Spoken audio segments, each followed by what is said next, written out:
Mid-autumn family dinner, and my teenage crush suddenly messaged me. My heart skipped, I dropped my chopsticks and answered instantly. Margaret shot me a glare. Glued to that phone again, look at Lucas, so well-mannered.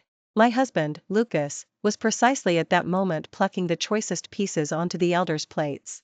The next second his eyes reddened with wounded forbearance. Mom, Dad, as long as Vivian's happy, I'm fine with anything. Women play around, but they always come home in the end. He gave me one more pitiful look.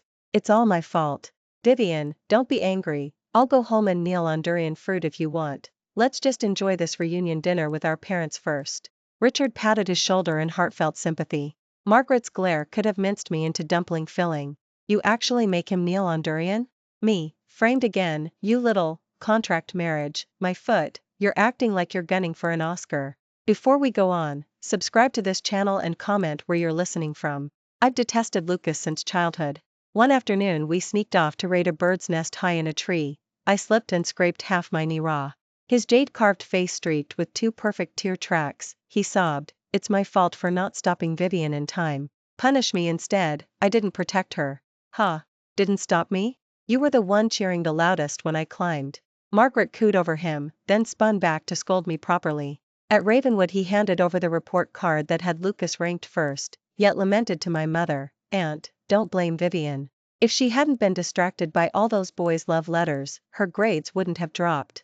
Thus I earned Margaret's signature bamboo stir-fried pork on my backside. I fumed, he gets twice as many love letters as I do. His gaze shone with noble resolve. I know studying is our top priority, so I throw every single one straight into the trash. Margaret glared at me. Okay at Lucas, top scores and total self-discipline.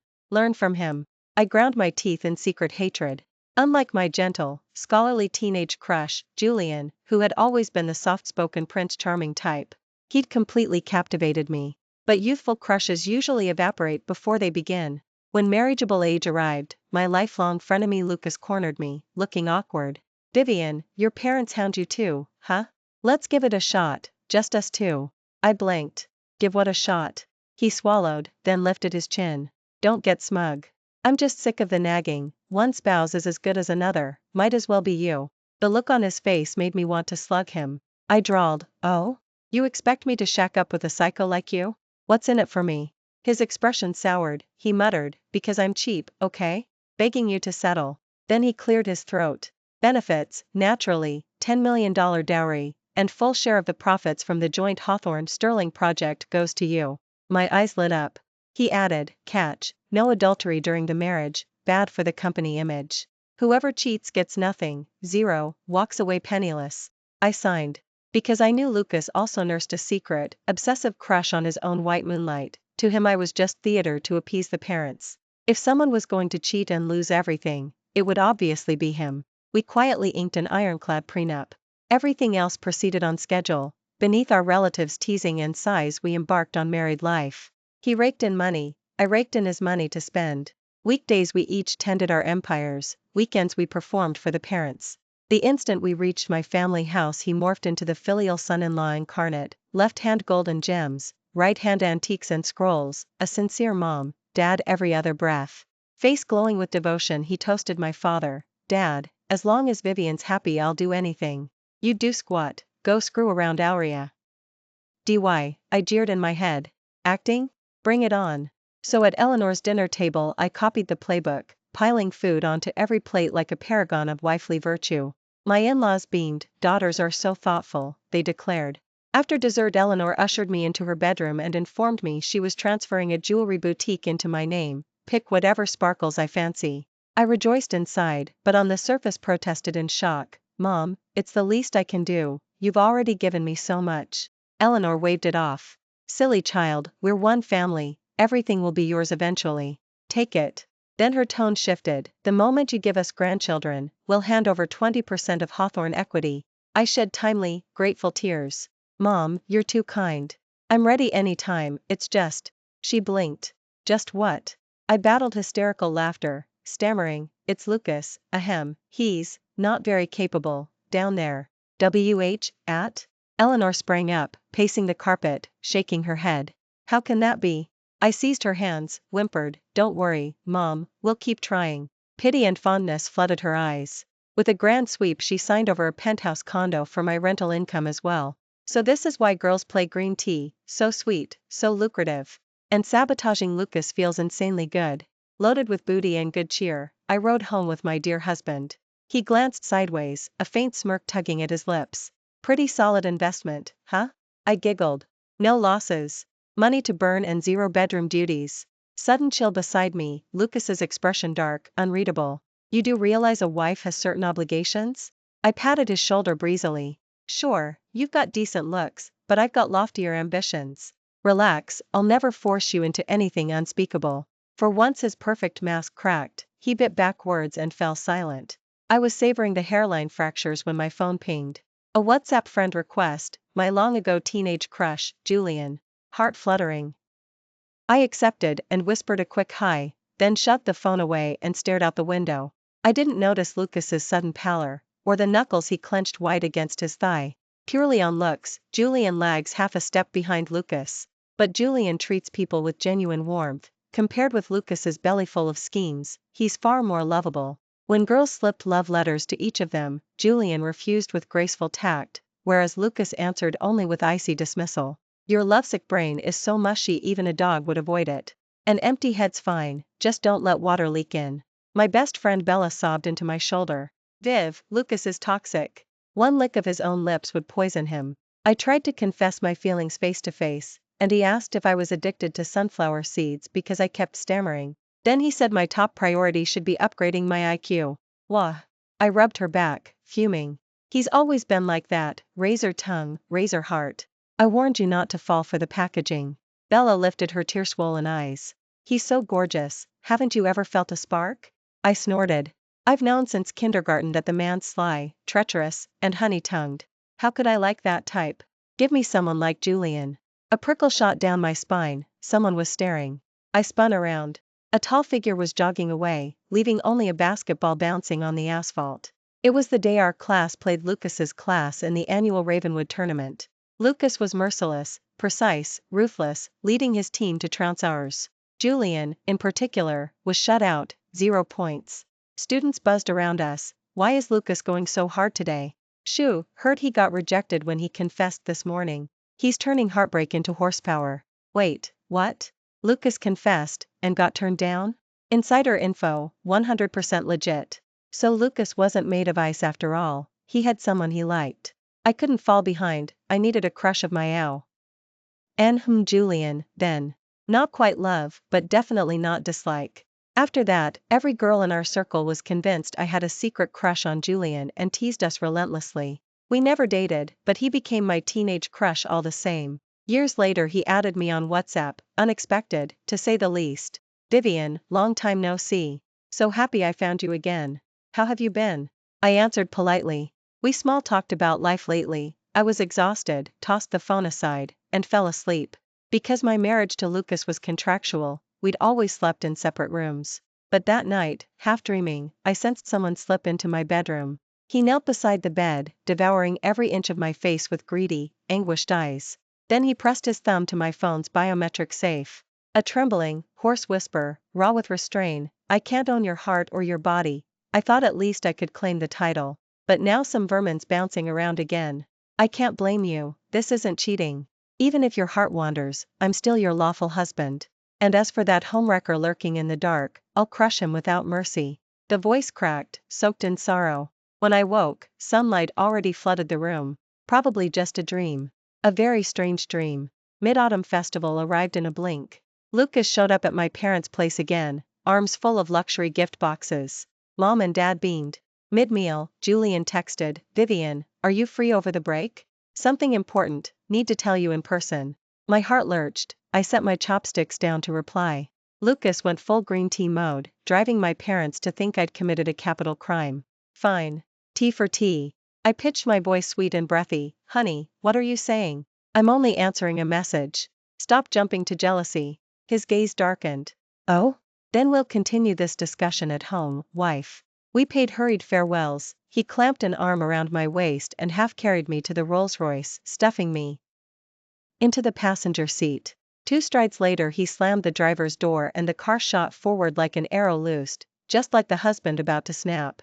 Lucas, have you lost your mind? I clutched the seat belt. He stared straight ahead, body rigid, lips a thin line.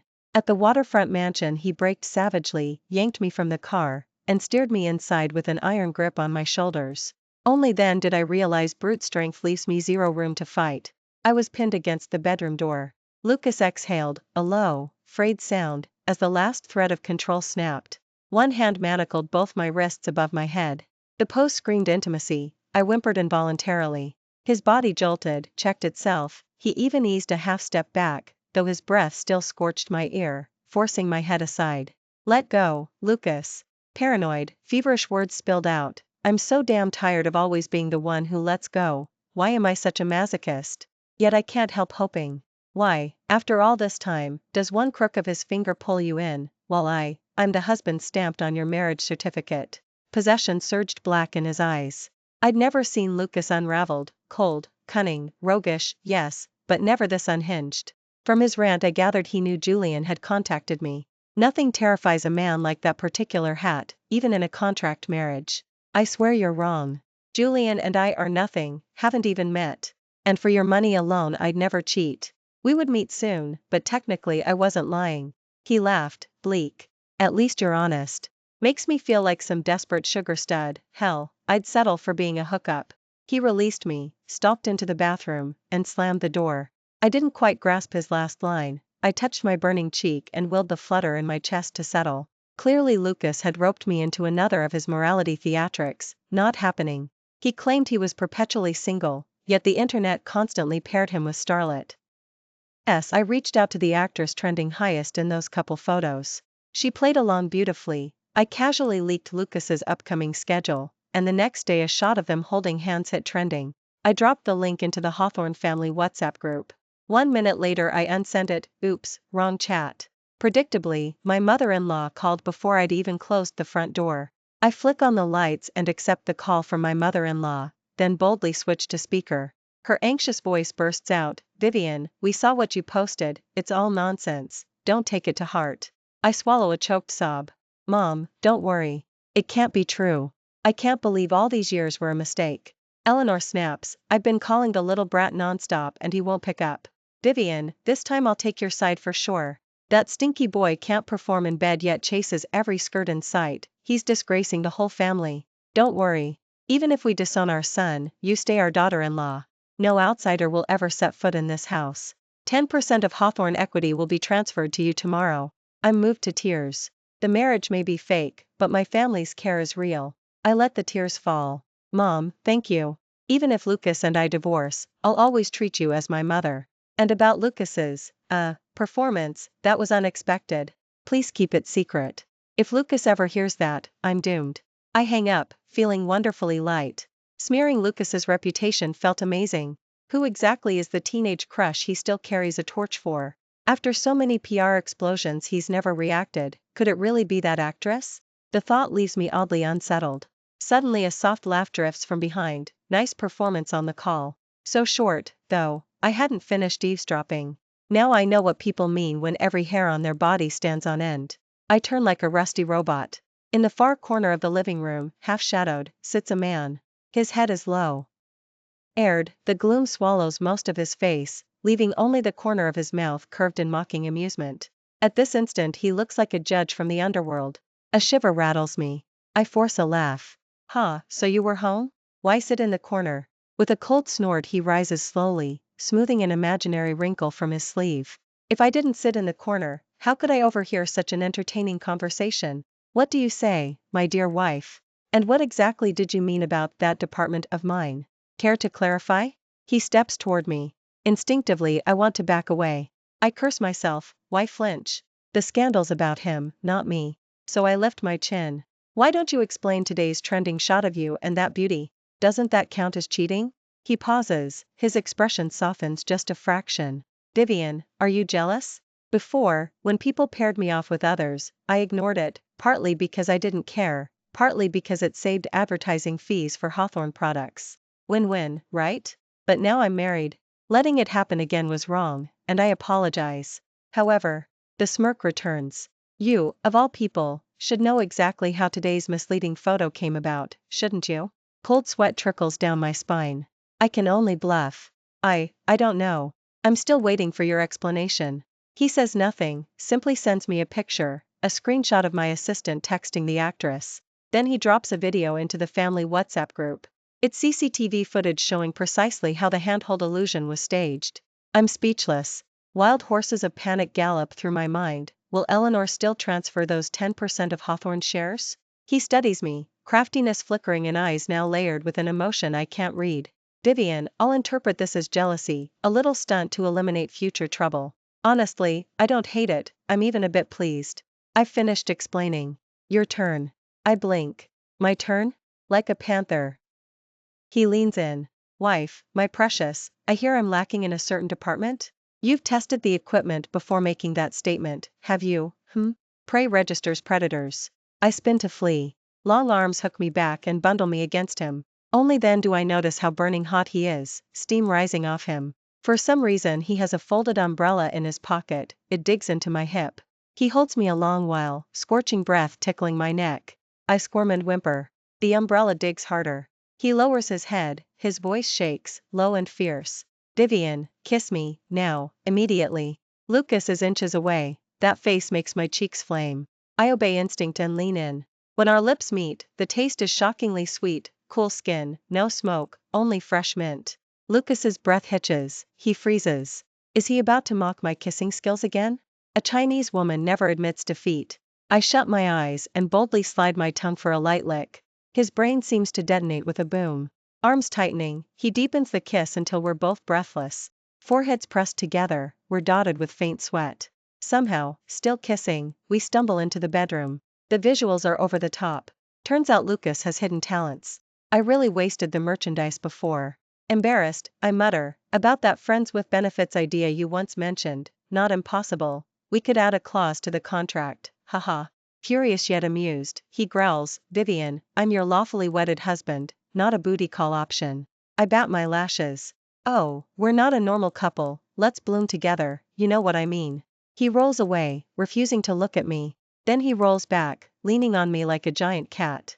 Fine, whatever you want, he mumbles. The next evening we dine at the Hawthorne Manor. Eleanor drags me aside for affectionate chatter, then whispers, June, have you noticed my wretched son looks different tonight? Really?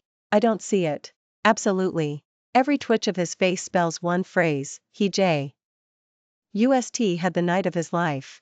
As we leave, Eleanor loads us with gifts. She taps a cluster of mysterious bottles and winks, good stuff, remember to drink it. I nod absently. Julian contacts me again. Lately I've been too content to think about him. This time he says he has to see me, urgently. I agreed, and we set the meet up at the same barbecue joint tucked just off Ravenwood's old campus. Before I left, a sudden thirst hit. I yanked a bottle of what looked like iced tea from the fridge and downed it. The taste was odd, earthy, almost metallic, must be some new detox flavor, I figured. The line outside the restaurant still snaked down the block the way it had when we were 17.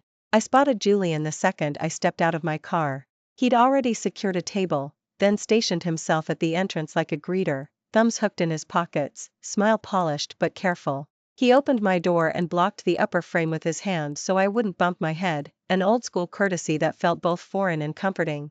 I scanned him while pretending to fish for my keys. The boyish elegance was intact, soft eyes, clean jawline, but something inside them had been recalibrated, a quiet alertness that hadn't been there at 18. Once we were seated, he leaned in, elbows on the checkered plastic tablecloth. Vivian, it's been years. You're even more beautiful than the yearbook captions predicted. A laugh slipped out before I could stop it. Flattery portion of the evening already? He didn't flinch. Truth, actually. Back at Ravenwood I was crazy about you, but someone had you under lock and key. I never worked up the courage.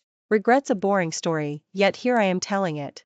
I twirled a disposable chopstick between my fingers. Ancient history. Besides, who exactly was standing guard? I don't remember any volunteer bodyguard. Surprise widened his eyes. You honestly never noticed? Fascinating. Forget I said anything. He paused, cheeks coloring slightly. Listen, I've moved back to Riverdale, still bootstrapping a venture, but it's gaining traction. If you're single, maybe we could, I'm married. The words landed like a dropped tray. He recovered fast, smile tightening. You married Lucas yet never clocked your high school stalker? I lifted my brows. Guess not. His gaze pinned me. Let me rephrase, yours wasn't a normal courtship, was it? A cold dart shot through my stomach. I didn't answer. Julian's eyes flashed with something playful and predatory. If the contract ever feels too cramped, we could test drive a different clause. I don't need a title, Vivian. Just you. The sweet, upstanding boy from memory had apparently updated his firmware. The room felt 10 degrees hotter, even the overhead fan seemed to pant. I dabbed sweat from my hairline, suddenly desperate for fresh air. I stood too fast, head swimming, and swayed. Julian steadied me, one arm circling my shoulders, the other bracing my elbow, so we looked like slow dancing strangers inching toward the exit. I hated the forced intimacy, but vertigo overrode pride. Outside, the night slapped me with October chill. And there he was, Lucas. He'd thrown on a thin cotton tee and joggers, clothes he only wore inside the penthouse, which meant he'd bolted out the door mid-stride. He stood beside his charcoal SUV, motionless, wind needling his sleeves, eyes the color of a storm that hasn't decided whether to rain or wreck. Panic corkscrewed up my throat. I shoved Julian off and stumbled forward. Lucas caught my wrist and yanked me behind him, knuckles whitening. What are you doing here?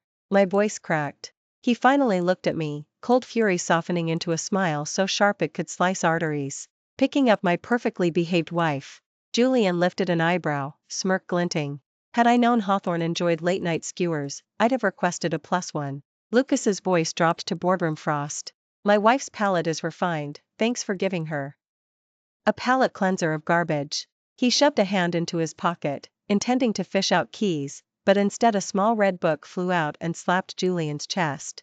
Julian bent to retrieve it, our marriage certificate. Lucas dusted imaginary lint from the leatherette cover. Terribly sorry, our legally binding love letter grazed you.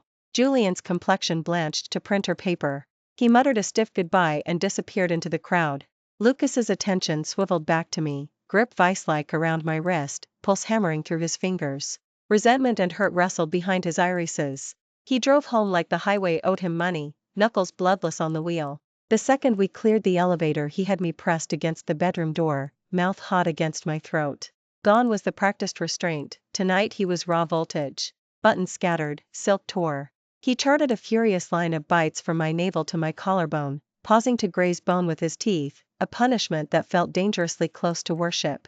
Confession shaped itself as a growl against my skin. Vivian, you magnificent little traitor. Want a mirror?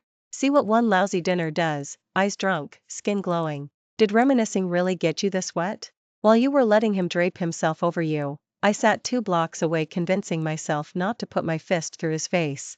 Fool I am, I thought last week meant something, thought you finally felt it too. Turns out it was camouflage, your opening act for the reunion. Thunder cracked, hail clattered against the glass like thrown gravel. His eyes burned crimson. Doesn't matter. Not divorce, not him, not God himself is taking you from me. Paper, vows, ring, mine.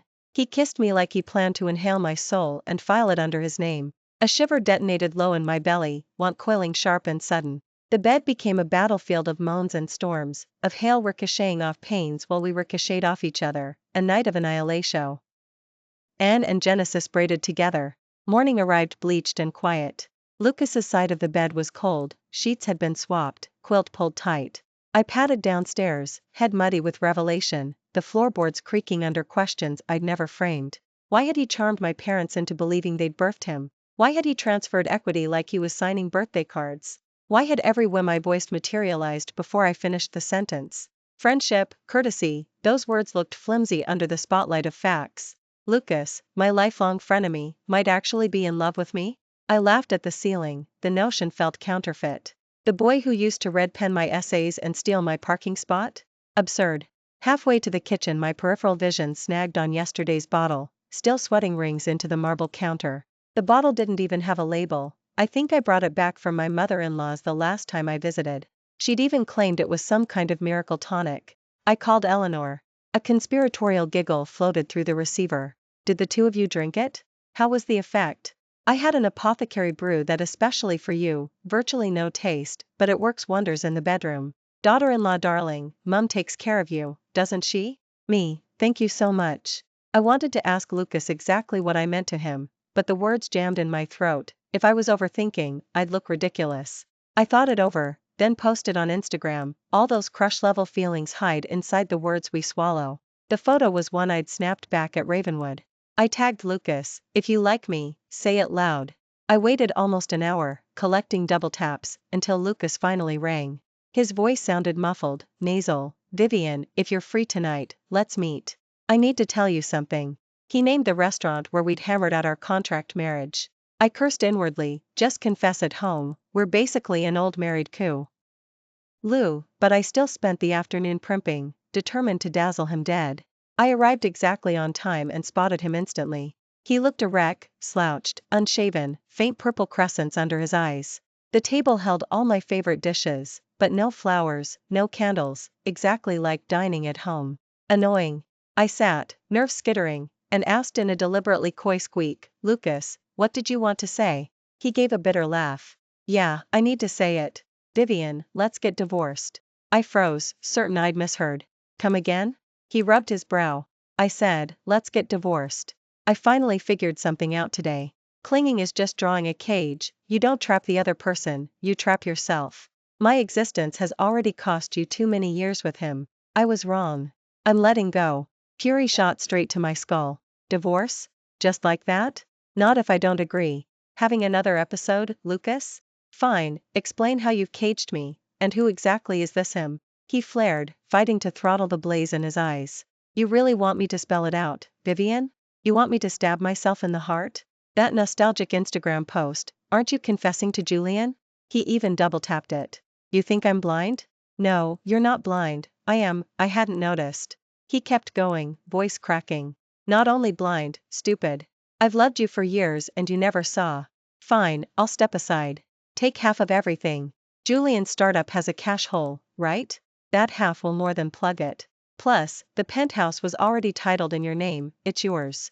I'll move out today. The cooling off period is 30 days, and I'm afraid if I stay." A glass of icy lemon water cut him off. I was the thrower. "Did I hear you correctly, Lucas? You just said you like me." He blinked, dripping, and nodded. The mighty CEO sat there with lemonade streaking down his face, utterly absurd. I rounded the table, brushed a kiss across his lips, lemon-flavored, not bad, and smoothed his soaked hair. Right now he looked like a drenched stray. "That's the answer I came for tonight. You like me. Is this how you negotiate every deal? You guess the other party's position instead of asking? What are those lips for, decoration? You make me want to smack you." His pupils dilated, he couldn't believe it. He slapped himself, hissed at the sting. "Vivian, if you slap me I swear I won't flinch, it'll feel better than doing it myself." Me, light exploded in his eyes, his voice shook. "Wife, you feel the same, right? You're not leaving me for Julian?" I thumped him. "Think I'm as dumb as you? Who'd trade a perfect husband and family for shady backdoor nonsense? Besides, high school stuff was just messing around, hardly some grand passion." His ears burned crimson. "I wasn't messing around. My grand passion has always been you." Ugh, cheesy mutt. One thing led to another, and the mutt floored the Rolls-Royce back to the hotel, hearts unlocked, bodies blooming in a whole new rhythm. When I woke, every muscle ached. Looks like Eleanor's custom aphrodisiac tonic is going to waste, otherwise it would be my body on the line. Lucas had just finished a call on the balcony. He bounded over like an oversized puppy, blinking. "Wife, don't be mad, but Julian's startup? Hawthorne just partnered with it. From now on I'm the client, he's the vendor, and the project is in Africa. He won't be back for ages. I didn't strong-arm anyone, I swear. You hate that. I even solved his cash crisis." I laughed. "Stick to your principles, do whatever you want. Why would I be mad?" His invisible tail whirled like a propeller. He wrapped his arms around me from behind, clutching the lost and found years of our youth. "Baby wife, some guys are so lame, mention funding solved and they hop straight to Africa. Not me, all I care about is my wife, dear Lord." You're still this shamelessly green tea, now you've got me talking like it too.